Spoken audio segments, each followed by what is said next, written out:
Szeretném nektek bemutatni ezt az 5 királynős Polyharhis dives szövőhangyabolyunkat. Ők a Formikit Polytower nevű farmjában élnek. Ez egy nagyméretű, fészek nélküli farm, tulajdonképpen egy kifutó, 2 bejárattal és szökésgátló peremmel a tetején. A diveszek nagyon nagy területet járnak be, így már 100 dolgozó esetén be kellett őket költöztetnem ebbe a nagyobb farmba. A fészket egy kis segítséggel a fa tetejére építették. Alapvetően a diveszek szeretnek a földre építkezni, ám itt hátul ez a fehér lap, amit láttok, ez a fűtőlap, és ezt direkt fölülre ragasztottam, hogy itt legyenek a legoptimálisabb körülmények a számukra, és maguktól is felköltözzenek. Ez nem sikerült elsőre, viszont magát a fészket, amit ők építettek, ezt én felraktam a fa tetejére, majd később ők beépítették és elkezdték bővíteni, így végül megtelepedtek a fa tetején, és azóta már nem is próbálnak leköltözni. Amikor beköltöztek a fa tetejére, azt vettem észre, hogy elkezdik bővíteni a fészküket a fűtőlap irányába. Először úgy látszott, hogy ez csak egy gyenge próbálkozás a részükről, ám aztán később egész komoly fészket építettek rá a fűtőlapra, a kellemes meleg körülménybe. Mondhatni, hogy szinte nagyobb volt ez a fele a fészeknek, mint az eredeti, a fán lévő. Aztán ahogy jött a nyári időszak, akkor már a fűtőlap maga túl melegnek bizonyult, tehát az ideális körülmények megfordultak, és ez a része a fészeknek már túl meleg volt a számukra, ekkor szépen visszaköltöztek a fára, és szépen lassan mostanra már elkezd lebomlani ez a rész, amit korábban ide építettek, megszakadozik, elgyengül, ahogy járkálnak, mozognak rajta, akkor szépen elveszíti a tartását, és hát valószínűleg, hogy ez majd le fog potyogni, vagy az építőanyagait beépítik majd vissza a fára.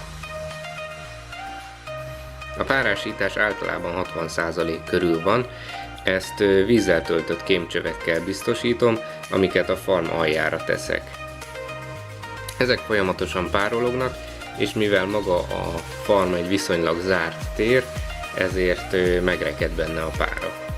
Egyetlen szellőző az oldalán található, a fenti ajtó az egy zárt ajtó. 5 királynős boly található a fészekben, akik 30 dolgozóról egy év után ezt a mostani számot érték el.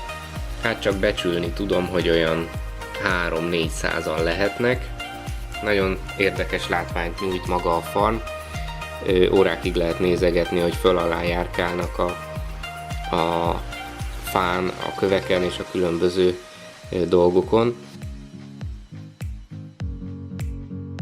Itt alul a szikla tövénél hozták létre a szemétdombjukat. Egy ekkora bolynál azért már jelentősen oda kell figyelni, hogy mindig legyen vízük, mindig legyen méz előttük, illetve hogy rovartáplálékot is kapjanak, és ne a saját fiatosításukat kezdjék el enni. Nagyon szorgalmas faj, kezdőknek is szeretjük ajánlani, mert iszonyú rátermettek, mindig megtalálják az élelmet, amit berakunk nekik, nagy területet járnak be a keresgélés közben, gyorsan reagálnak, hogyha esetleg valamilyen probléma van az élőhelyüket illetően, gyorsan költöznek, bármilyen építőanyagot felhasználnak az építés során. Diveszeknek egyébként nagyon erős kitimpáncéljuk van, bátran meg lehet fogni a szökevényeket szabad kézzel és visszatenni, nem okozunk bennük semmilyen kárt. Nagyon ellenállóak, néha még ha oda csukok egy-egy dolgozót, akkor is simán fölállnak és szaladnak tovább, tehát semmi bajuk nem lesz tőle.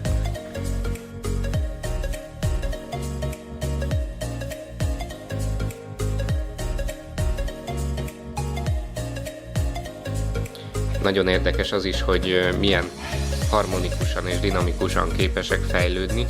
Az egyik kedvenc megfigyelésem ennél a fajnál, hogy a bőséges táplálék és az ideális feltételek hatására, ahogy egyre több pete, majd később lárva lesz a bolyban, a dolgozók ugye a lárvák által kiválasztott szövettel kezdik bővíteni a fészket.